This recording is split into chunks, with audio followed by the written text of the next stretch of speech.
Hey everyone. Just want to go over the whole weekly talk and give you guys a little bit of motivation to keep on top of things and just kind of tell you what's going on here and what kind of things I think you guys should be doing with this whole COVID thing and all that stuff. So, anyways, today's a pretty big day. It looks like today's phase one of starting of some businesses slowly opening. So there's hair salons and I think some retail spaces and some essential services and all that kind of stuff. So it does look like we are going in the right direction to try to open things up. I don't. Hopefully everything goes good and things don't get all crazy. So it'll be interesting to see what happens. It's just I don't really know. Hair salons are open yet aesthetic places aren't. I don't know how that's any different. You're sitting there, rubbing someone's hair and washing someone's hair and sitting there cutting, and how's that any different than doing nails or whatever? So I don't really know how these people are making these decisions and what these decisions are based on who gets to do what. But it seems a little bit, where I think massage is open too. So if you're in a massage room, how's that any different than certain things? So I don't know what they're basing all that kind of stuff on. But, hopefully everything goes good with all that. Okay. And then we can, continue to open up. I know that when they got announced last week that, a lot of clients texted me and asked, if I knew anything about gyms opening up. And from what I've seen, obviously I never haven't heard anything, but from what I've seen, phase two is going to happen in June 1st, and gyms were not on there. Maybe that'll change, but gyms were not in the plan there. So I think from what I've understood in the States anyways, I don't know about here, but gyms were kind of the last things that were going to be open. Gyms were kind of in the same category as bars and all that kind of stuff. I guess places with more, I don't know. Hopefully that means that hopefully July 1st we'd be open, gyms would be open, but I don't know. I've heard some people say September, and then who knows, right? I guess it's a lot's going to depend on what happens with all these cases when all this stuff starts reopening. But when it comes to gyms and that, I've seen a few things saying in the States they were going to try, but you were going to have to they were going to limit the amount of people that can be in a gym, right? They were also going to you'd have to pre-book in advance when you were going to want to be there and stuff, and just stuff that was not really going to make it feasible for a gym to stay open in its current business model, right? If you had a gym and you can only allow 10 people at once, especially during peak times, or if you had to book in, and what happens if you show up to the gym and they won't let you in because there's too many people? It's just they're never gonna work. I can't see it working, right? So who knows what this is gonna do to the whole industry. And plus, if you have a whole gym and you can only allow a certain amount of people in, then what are you gonna do? Charge 10 times the membership to make up for that? And same, it's not just gyms either. That goes with restaurants or anything. Like, what are you going to do? They're allowing, just patios open, or allowing allowing a certain amount of people in there. Well, sure, your doors are open now, but putting such a limitation on the amount of people that can come in there, they're still probably losing money every month. As it was, they're probably, if they were turning a profit, then and that was with full capacity and no register. And no restrictions. Now you're restricting everything so much that during peak hours you can have 10 people or whatever. They're still going to lose money. They're still going to have to close their doors.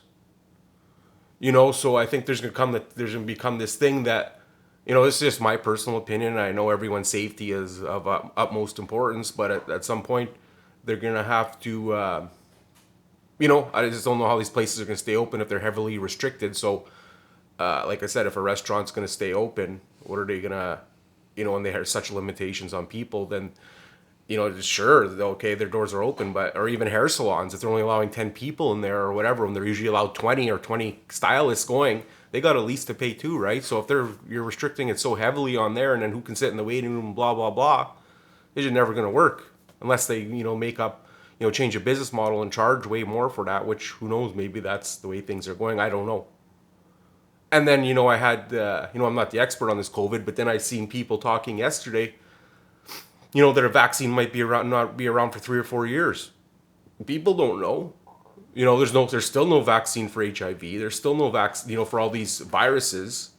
Because apparently making viruses are very tricky. So there's no a vaccine for HIV, which has been around for what, 30 years more. There's no vaccine for herpes. There's just no a lot of these viruses there is no vaccine for, and scientists have been working forever. So say this does go on for 4 years or whatever, I don't think that people can really I don't know, just what everything. What are you going to do? Sit inside in a bubble until this vaccine, which might be 10 years away or never. So there's that.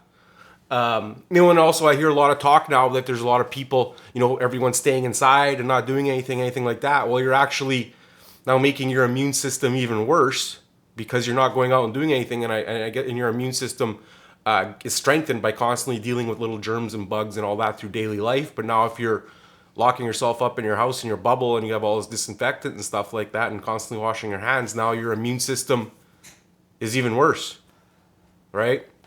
So, so there's that. So it's just going to be, I guess we'll see what happens with everything that opens up here. But hopefully everything goes good, and maybe they come up with some better treatments and slowly open everything up and get back to it'd be great if we get back to everything as we knew it. Okay. There was, as I was watching last week, of course, I was watching the news and stuff like that, and there was a doctor on there, and she was basically, I've been repeating for weeks now, and it was funny to watch because she was saying kind of what I was saying about, it's important to keep routine now, and even though you're staying at home, it's important to go to bed at the same time every night and get up, in the morning still, even though you can sleep all day if you wanted, it's still a good idea to get up at your regular time and have a routine and do that. And which I've done. I'm up at 6, 7, which is still good. Go to bed by 11, 12. She also said same thing as I did. Get outside, do some exercise. That fresh air is very good for you. So that's, it was funny just to see that, or it was good, not funny, but good to see that she was kind of, we're kind of on the same path with that. Get outside, don't just stay cooped up and stuff like that.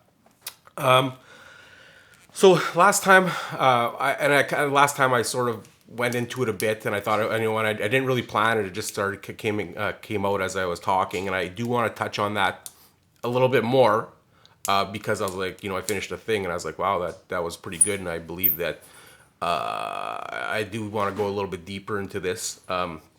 So basically saying that we don't know when this whole COVID is going to, or what's going to happen with this. This might be around for a very long time. Who knows when the vaccine's going to come out? Who knows when what the treatment's going to be like? So, your best line of defense is actually to be healthy yourself. And we know the people that aren't doing good, we know are the people with pre-existing conditions, people that are overweight. Okay, so now, like I said before, it's important that you took care of yourself before, but now it's, 10 times more important that we, be healthy, and do all things, and try to take control of your weight. Try to be a healthy body weight, because that's a huge one for people that don't do good with COVID, and pre-existing conditions. So you do have to take responsibility to try to be healthier, so that what they're saying is that even if we're flattening the curve or whatever, they're still saying like 80% of the population is going to get this COVID at some point, right? So I'm expecting that most people will get it.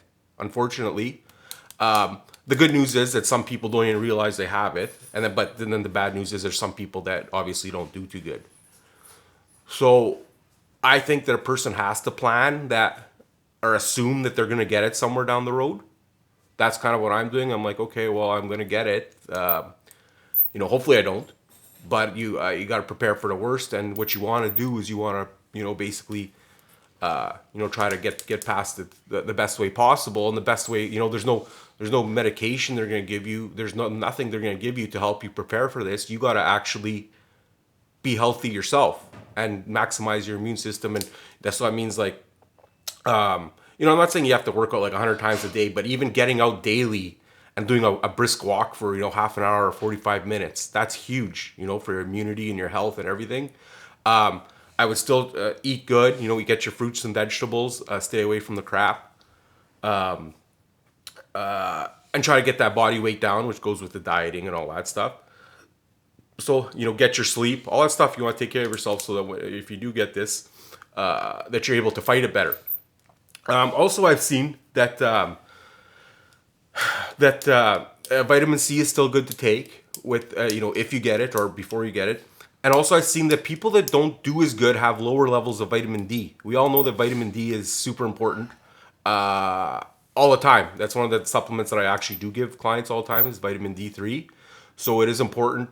And I've seen that they're showing the people how important vitamin D is, or your vitamin D levels are, for people who get this COVID who don't do so well. And they're saying that there is some kind of relation. Once again, I'm not the expert, but this is kind of what I've been seeing and making note of.